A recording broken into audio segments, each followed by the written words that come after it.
Now, nationally, we talk about teams that do everything well, good base running. I'm going to just pick these guys out. I'm not trying to be mean, but I don't know if there's two worse base running teams in the playoffs than the Phillies and the Cardinals, and they're playing each other. I'm not trying to be disrespectful. Just everybody pianos. We're talking about guys like, these guys carrying luggage around the bases. Yeah, it's a logjam. More so the Cardinals than the Phillies. For a couple reasons, but. We know Yachty's not stealing bags. Pujols saying he's not going anywhere. If he hits the ball over the fence, you could, you don't really have to. But I think with the Phillies, maybe the starting pitching isn't as much of a concern, I guess, with the Phillies because you got Nola, you got Wheeler. I think the difference maker for the Phillies pitching wise is going to be Zach Eflin. I really do. Yeah, he came in instead of Robertson or a couple of the other guys to kind of win that game for him and get him to this wild card spot, which is that's where the concern came up for me. The lack of faith in some of their other guys there. Because historically, the bullpen in Philly's been pretty rough. Yeah, I think that's where the Eflin, appeal starts coming in, as if they're looking for flashes. I do feel bad that they're this late. When I say this late, regular season's over for the Phillies, and you're going to St. Louis with the biggest question mark at close. Like, you can't have a bigger question mark at closer than being like, maybe this guy. I don't know. Or maybe, not to talk too much about the Dodgers, but like comparatively, where they say like, Kimbrel, you're not going to close, but you're going to come in these late situations. Like, I don't know. But conversely, because it's new territory for Eflin, he could just rock. He could just come in there with like fresh canvas, fresh whatever. I'm going in here to do my job and shut these boys down. The Phillies, I do think the Phillies have a major advantage with starting pitching. Maybe not as much as the Mets do against the Padres, but the 1-2 punch of Zach Wheeler and Aaron Nola. Aaron Nola had a legendary year, by the way. To me, is much stronger. No surprise. Yeah. He's just built for it. Just another guy. He's just not fazed by anything. He's kind of his demeanor on the mound is, I would say, very reminiscent of like Kyle Hendricks.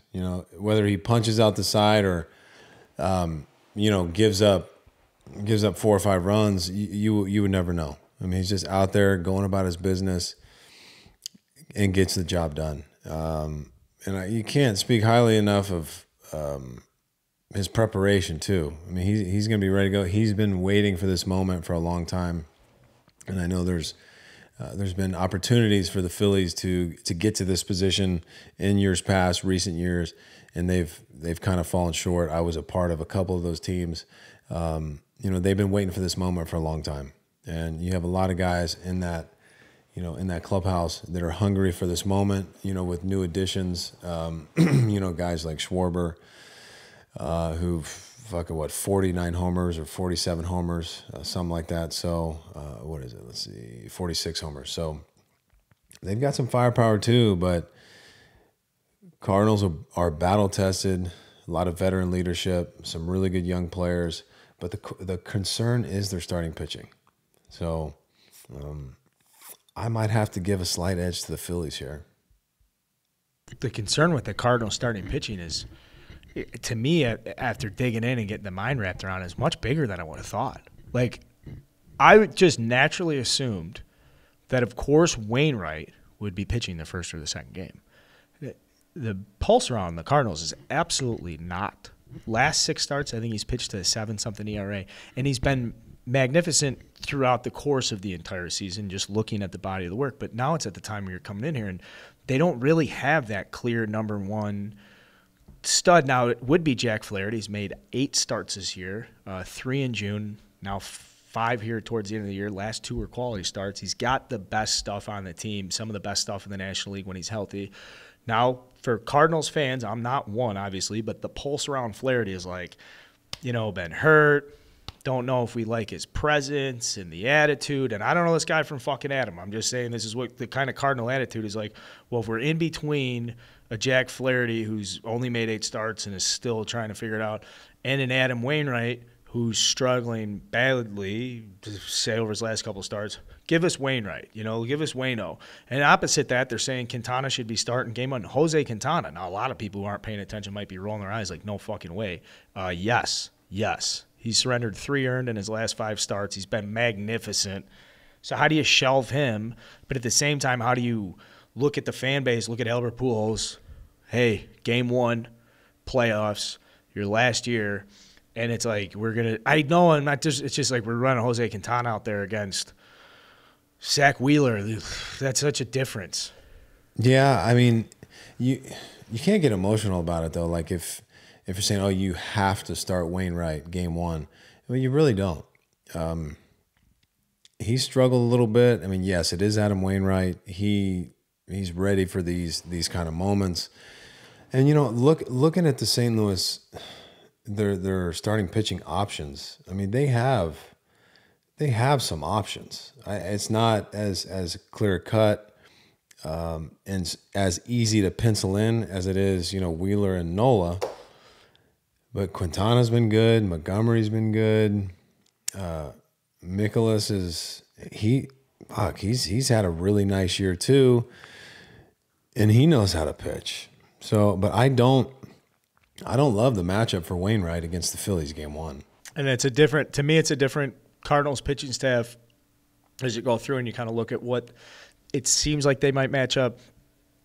Marmol had a press conference, their manager, and was just kind of talking through some of the difficulties in making these decisions, and not to say like it's a bad situation. It sounded more like his energy was like, I have a good problem on my hands because there's a lot of qualified pitchers here. Montgomery was very hot. He's kind of slowed a little bit, but that's more result-based, not stuff-based. It's not like they're seeing his velocity come down. Like everything still kind of looks the same. Like, all right, home runs are here. That's just the way the game is. It's good and bad because you have options, but there's no bona fide decision. Like you're not like, okay, this is our guy game 1, this is our guy game 2. We know that it's an easy decision. It's a little bit more difficult to come to a conclusion there. Yeah, so it's a tough spot for him. Also, tough spot for Cardinals. I don't want to do this to you guys, but I have to do it too. Paul Goldschmidt and Nolan Arenado both just put up their worst months of the year. They've combined for 4 homers and like a 225 average down the stretch. Meanwhile, Tyler O'Neill will not be in the playoff roster going through the outfield that the Cardinals are going to post. It's going to look a little bit different. So really, to me, this comes down to like our Pujols, Goldschmidt, Arenado going to thump for him. They're going to have to put up some good games, and Yachty doing his thing behind the dish. This to me is probably the most where I was saying like the Rays and Guardians are so comparative in like their small ball and how they try to win games and stuff with these, lack of power lineups. In the same respect, I do see a lot of similarities in how these teams can win baseball games and just, sending the big dicks to the plate and letting them unload.